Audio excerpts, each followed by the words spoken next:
Hello, everyone. My name is Gary Fowler, and it is great to be here again today. I'm a serial entrepreneur and investor. I've done 17 companies, and I've been involved in two unicorns. I was on the original management team of Click Software, which was sold to Salesforce for 1.35 billion, and also Eva.ai, an AI HR tech company that I co-founded with Dr. David Yang. Today, I'm the CEO, president, co-founder of GSD Get Shit Done Venture Studios, a premier AI and quantum venture studio located in Palo Alto, California. Love artificial intelligence and quantum computing. So it's with great pleasure. So Srikanth, I've met over time. We've been on a number of panels together, different events. He's an incredible attorney, lawyer, barrister. He's got a background from Citibank all the way to having his international arbitration and counsel for Fortune 500 companies. So, with that, I'd like to bring him on. Thank you, Gary. That was such a generous introduction, so to speak. Let me narrate the process, so to speak, that I encountered when I landed Citibank. So I would like to start with an anecdotal experience, Gary, if I may. So I was right out of school, and being one of the meritless candidates, you generally get picked up in Citibank, uh, right? And I landed in the treasury sales team, and this was when the dollar was trading at about the barrel prices. Let me put it this way. I mean, let me not give you an Indian context. The barrel of oil was trading at about $160, if you remember, and that was wow. That was such a great period to be in, or rather, a difficult period to be in. So what had happened was we landed in the treasury sales team, and we were expected to sell derivative instruments, which was basically currency derivatives. And these currency derivatives is being sold to I would say the large companies, so to speak. Citibank, it's ancient history now, so I can actually quote Citibank now. So Citibank has a history of making a profit in every deal that they make, and it's quite natural. It's a commercial bank, isn't it? So they have a history, and what had happened was first day, first job, and my sales was $10 million that I sold, and I was hooray. And my there is a particular term in banking that is called CVA, which is the profit that we have made, and that was about $100,000. Now, day two, I sold about $15 million, and I ended up losing that $15 million. Well, you Uh, lost 15 million. What happened? so that's the story. So the CVA was obviously $150,000 negative, right? So I was quite squirmished, and I went up to my boss. Incidentally, happened to be the my namesake. He was also Srikanth, and he said, "Look, are you a new entrant?" So he didn't even recognize me in the first place. That's the extent to which Citibank was built. And then he said, "Look, it's normal life. This is how Citibank works."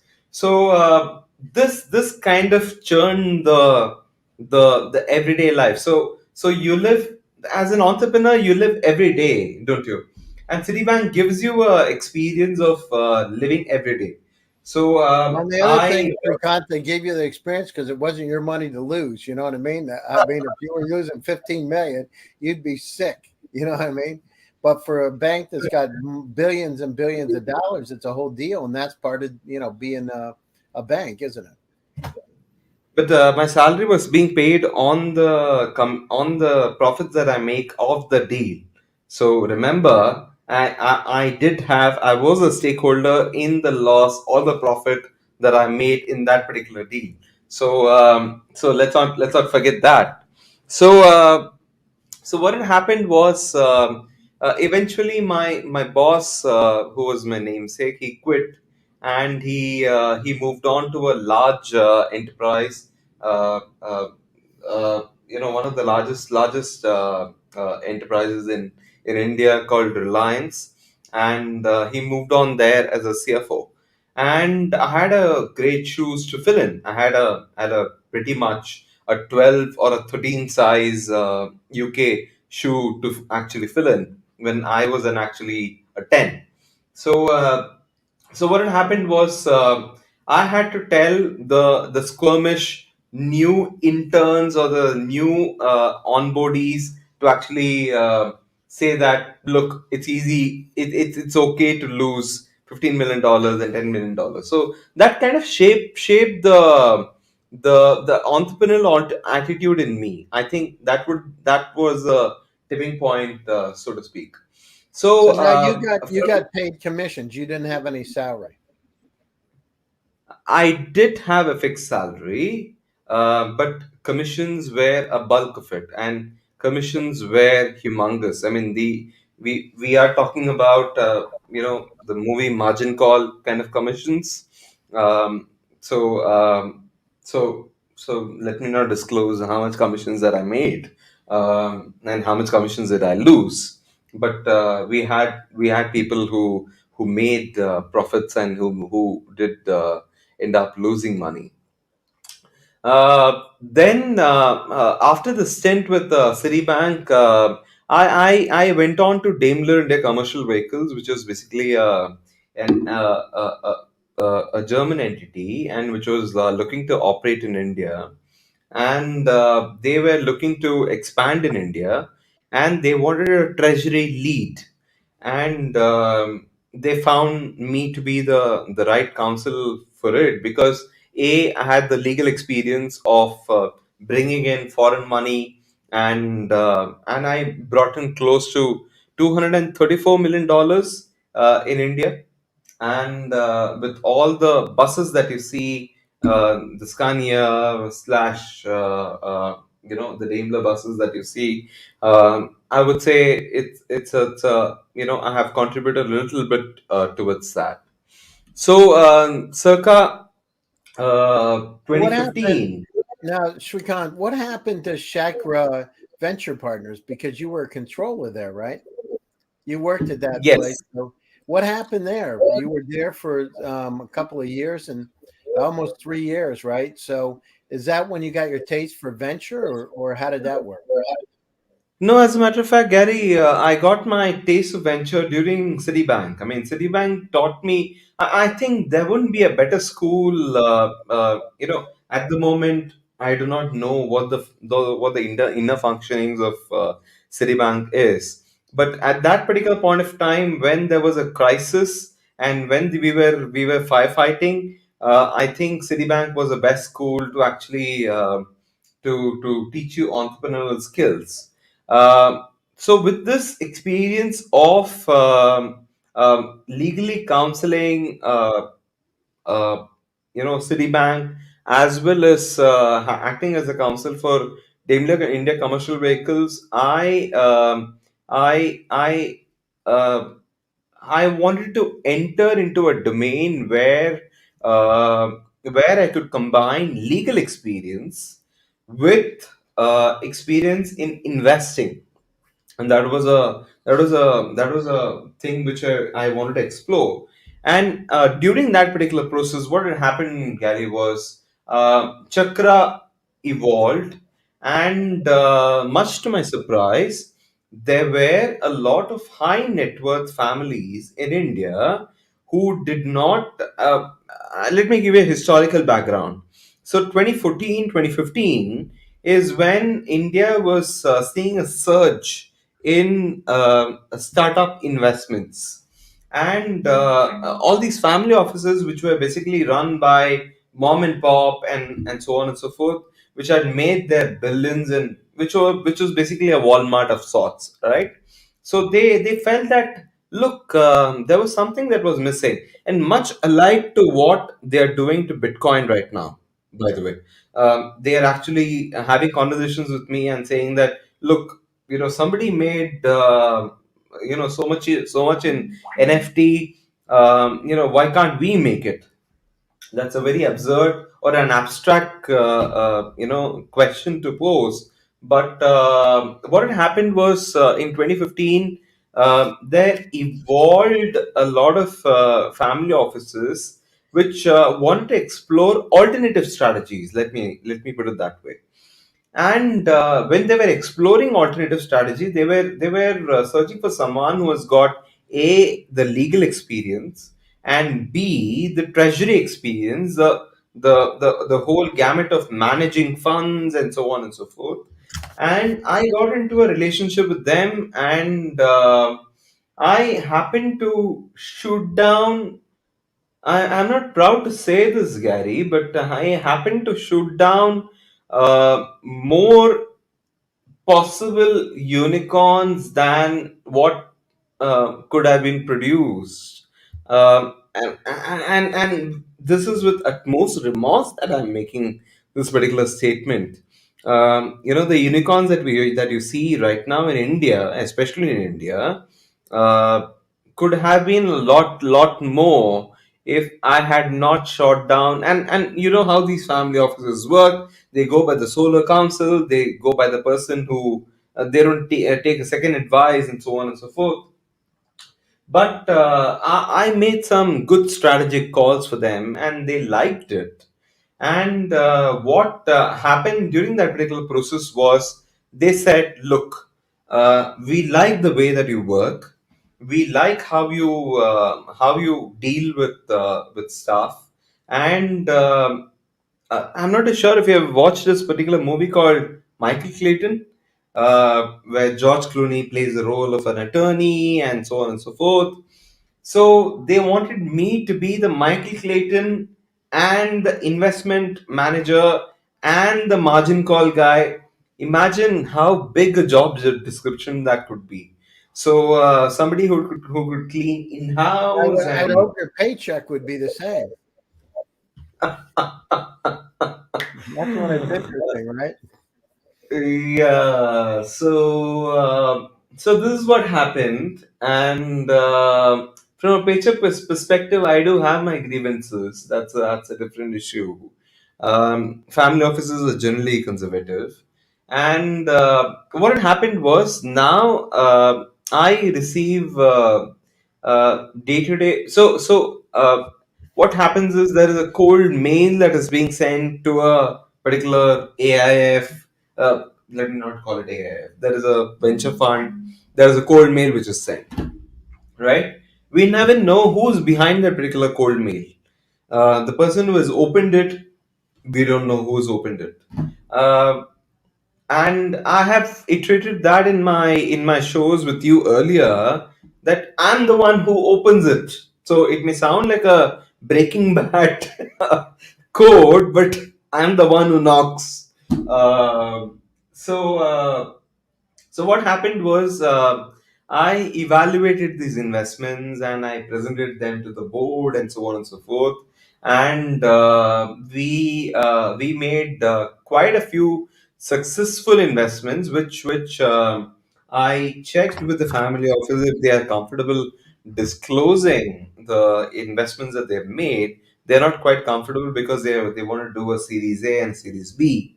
So it was in to the extent that I can disclose, it was in healthcare, it was in education, it was in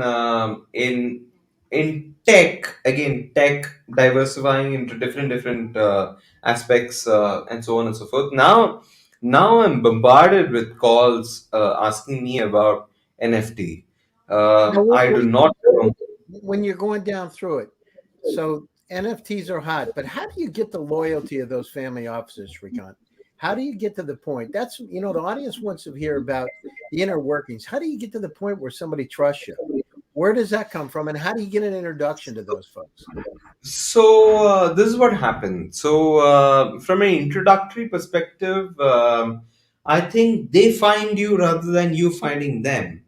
Um, a good family office generally finds you instead of you finding them.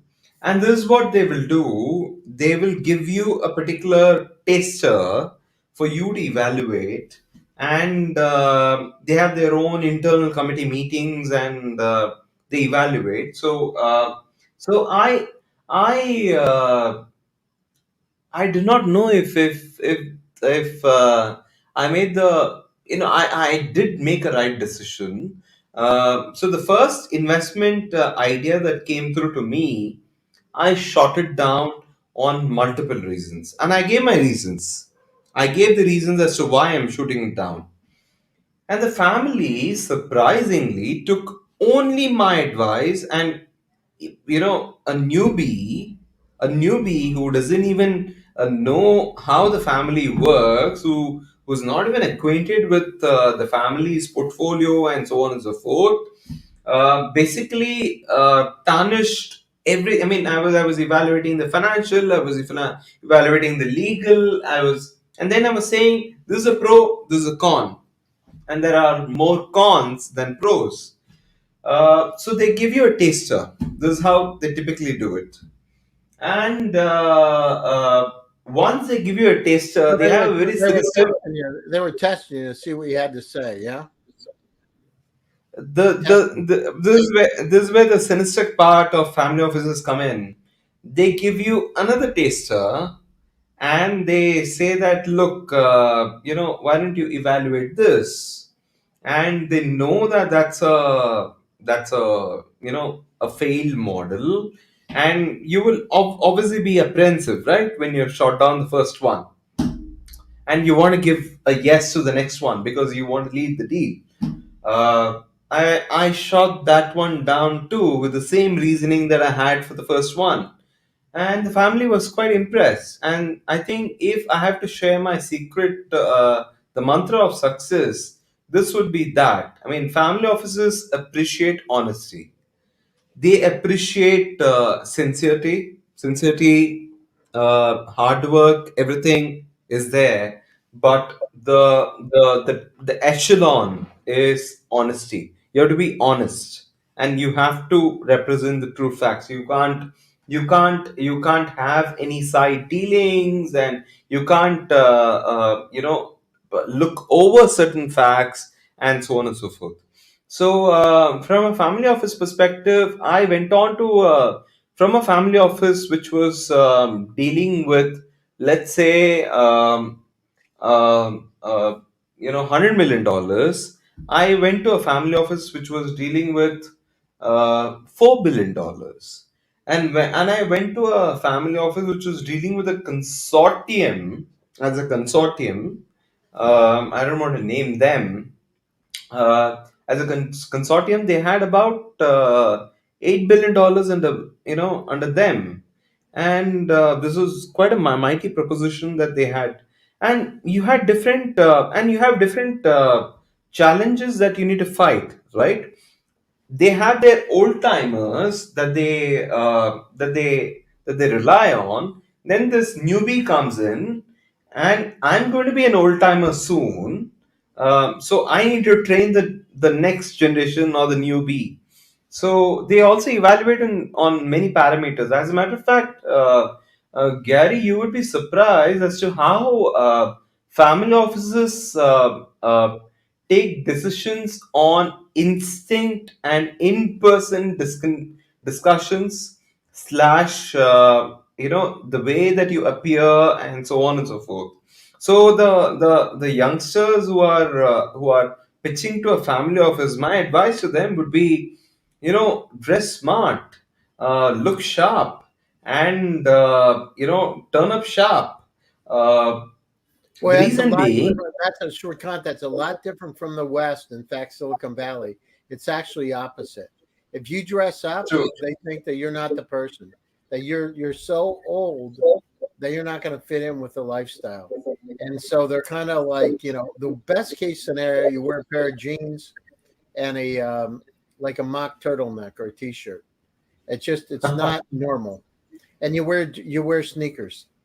So there are a lot of True. cultural differences. So we got to be aware of those cultural differences. And the other thing is they expect people from Silicon Valley to dress in the t-shirts because you're not from Silicon Valley if you don't. How many people with suits and ties do you see, in Silicon Valley? Very, very few. They call them the And suits. they also assume you to be a con artist, coming from NY, if you dress up in a suit Well, and so they on and so they forth. look at people as different. They're not part of the club, essentially. They're not, one of the True, gang. true. But my advice to people who are pitching in India, especially South Asia, let me put it this way. Silicon Valley is one part, and then you have South Asia, right? Mhm. South Asia, they expect you to dress up quite well, but that's not a primary point that I'm trying to make. So you were asking me a question: how did I get an entry? How did I get the confidence, and so on and so forth? I think the same goes with the startups who are pitching to a family office. They give you a taster, and you may be expecting a valuation of 100x or 150x and so on and so forth, but what they will do is they will try to delay the whole process by quoting that we have our own bureaucratic process, which they don't really have. They don't have. uh, yeah, so I evaluate, I send the, we have a meeting in the afternoon, and we close it off. So there's not much bureaucratic, so this is an insider tip, so to speak. Well, that's really uh, interesting, because I've heard that too. They have a lot of bureaucracy. That's very interesting. And then, how do the family offices, Srikanth, work? We got about 10 minutes left, and I want to go through some things. One is, how do the family offices work together? Do they work? Did you talk to other family offices when you were doing that or not? Were they Yes. working So together? when I said that there was a consortium of $8 billion, so word spreads quite quickly in a family office as compared to a venture fund. A venture fund, against a venture fund, actually think that they're rivals, right? Family offices, on the other side, they actually think they are partners. So what happens is, look, I've invested in, I'm evaluating this particular opportunity. Would you like to hitch on this particular opportunity? Is something that family offices do very, very normally over a drink. At the moment, it may not be over a drink, but it may just be a casual conversation, right? They go to an art gallery, and things are back to normal over here in India. They go to an art gallery, they go to a museum, they say, one by the way, the moment you start the conversation, by the way, the family office is actually talking about you. So you need to be very careful about when the by the way comes in. uh, the by the way should essentially come in when there is a large group of people and so on and so forth, right? And I think it's a misapprehension that the startups should meet all the family offices, or rather, all the decision makers in all the family offices. Uh, the moment you get an entry into one family office, I think your life is set, because that family office has so much pull, or so much, I would say, uh, uh, so much of influence with other family offices that you don't need to circulate your pitch deck, or rather redo the whole pitch again and again with other families, as such, because they'll sell it for you. And that's the best part, right? When a family sells it for you, you have the confidence of the family as such. So I was part of the legal structuring of a particular a family office which sold to again a very corporate setup, which was funded by venture capitalists. And it so happened that this particular family office was happy with the exit, but what they were not happy was they were not happy with the fact that, look, I'm not exiting to a family office, Hmm. I'm not giving it away to a family office. They were getting phenomenal valuation. I think that was the only thing that persuaded them to sell it off to a venture capital fund. And remember that these family offices are also partners in the venture capital fund. So they do have vested interest in that, right? Without getting into the legal regulations of that. So they have their own vested interest in that. So how they do it is they have a family office, they have an investment in the fund, they do have a fund, and then they also put a part of the money, not a part of the money, a substantial part of the money into various venture capitalists around the world, right? So that's a way of diversification that they do. And unfortunately or fortunately, I'm the one who writes the term sheets slash the legal documents. So I know what are the negotiations that they make between, and you wouldn't believe, Gary, on such petty terms that they negotiate with each other when they have agreed on the valuation and so on and so forth. One of the smoothest conversation that I had between two family offices slash sorry between two investor and investee was a 2 month process. This was Wow. the smoothest. Wow. That's And amazing. in Silicon Valley, the So, decisions made. Srikanth, what takes so much time? Is it that perceived bureaucracy or what is it? It's not Are about they just bureaucracy. slow? Are they just slow? No, it's a psychological trauma that they want to give you, right? I mean, you at that particular. I do not know, Gary, whether I should be saying this. I mean, let me rephrase that. Okay, redact that part. Uh, it's about the psychological game that they play. And the psychological game that they play is wait, they'll reduce in the valuation, maybe we'll get a better deal, and so on and so forth. Whereas the venture capital funds are in a hurry because they have the next quarter to begin with, and they have the next half yearly to begin with, they have the MIS to submit, and so on and so forth. So family offices are a little, how do you speak? How do you say? They are a little, I wouldn't say reluctant, but they are a little, they take the upper hand, and they, from a game theoretical perspective, they, I don't think they want a win-win situation. I think it's always a win-lose situation that they aim for, insofar as the term sheet is concerned. Hmm. But insofar as the long term is concerned, of course, it's a win-win. So it transpires from a win-lose to a win-win situation in the long term. And what happens if you go back to them for a second deal? Do they treat you better the second time? Fair, better terms? Um, no, unfortunately, it depends on how you have performed in the first round, and it depends on um, you know the best part about a family office is there's this one guy or one person who you are basically reporting into. And when I say you as an investee are reporting into, you as a startup are reporting into. Now you need to get that person in good books, because that person is basically the person who's whispering behind the ears of the family, right? Got it. And So these are like trusted advisors, yeah? yeah, and in most cases the best part is in a family office, it happens to be a number of two or one in most cases.